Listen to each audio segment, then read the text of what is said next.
Hi everyone and welcome back to my channel. Today I'm sharing with you my classic oak cardigan.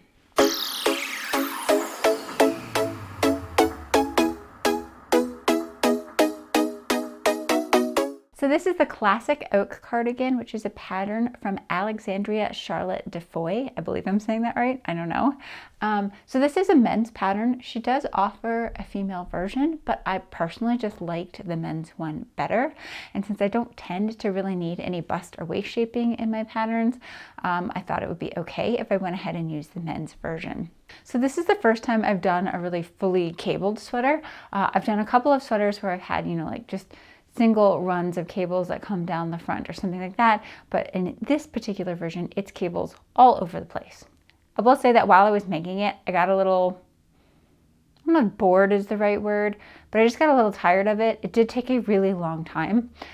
They're basically just 3 different cable patterns in this entire sweater, and they're repeated in different orders in order to get the look. I do think it's quite effective. You can see here on the back, you have quite a large honeycomb in the center, and then the different cables on the side, and you also have these cabling on the sleeves. The undersleeve is all stockinette stitch, and I think that it's the same amount of cabling no matter what size you make. The only exception is that center back panel with the honeycomb gets a little bit larger in the larger sizes, but for most part it's the same amount of cabling no matter what size you make, and you just have more stockinette. So more stockinette in the underside of the arm, or more stockinette in the side here. On me, I think I knit a size medium.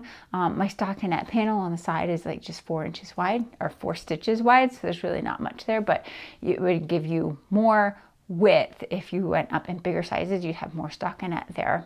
So for this cardigan, I have used Drops Daisy in the colorway Moss. So Daisy is their 100% merino yarn. So this is non-superwash and sort of the Drops equivalent to maybe a Sandisgarn Double Sunday, because it is a DK weight.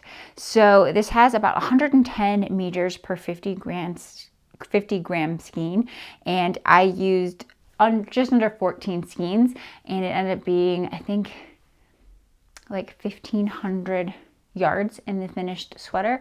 So it's definitely pretty yarn hungry. My sweaters tend to sit more around like 1,100 yards, so it has an extra 400 yards, and that's probably just because of the nature of the cabling itself.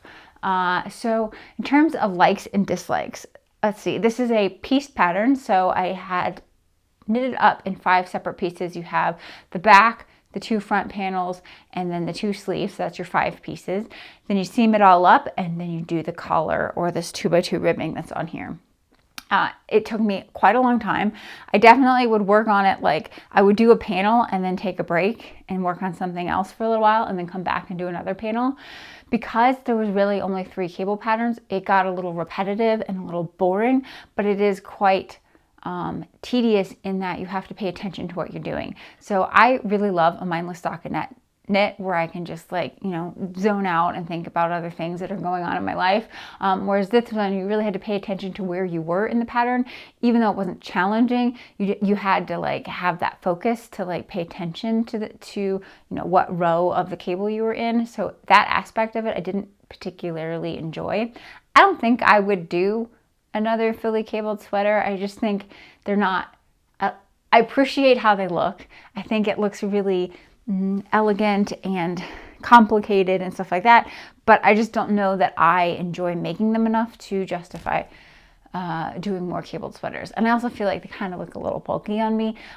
In the winter, that might be fine because they're just going to be nice and cozy, but it's not the most flattering of knitwear on me particularly, I think.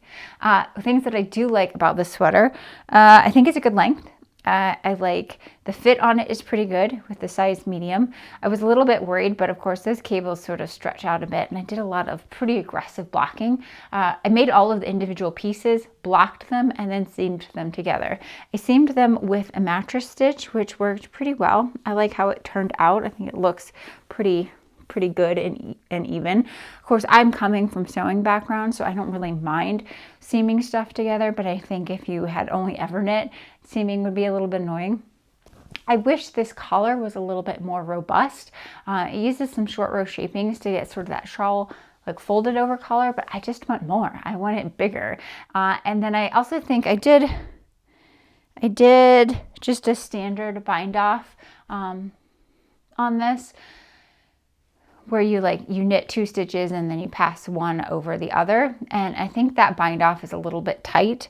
I might go back and undo that and do a different bind off to give myself a little bit more stretch along that outer edge of the shawl collar. Because it's a standard bind off, it should be just like a chain stitch where it would pull out really easily. So it wouldn't be too difficult to do. And that's something that might make me enjoy the collar just a little bit better, because I think that tight bind off edge is making this sort of cinch in more than I would like. For the buttons, I've chosen some sort of like carved wood buttons. I think they looked really, really cool, and they have a lot of intricate design and detail, and I think it really pulls this more into a women's wear versus men's wear sweater just by having those different sort of buttons. So I hope you have enjoyed this look at my classic oak cardigan, and I'll see everyone next time. Take care.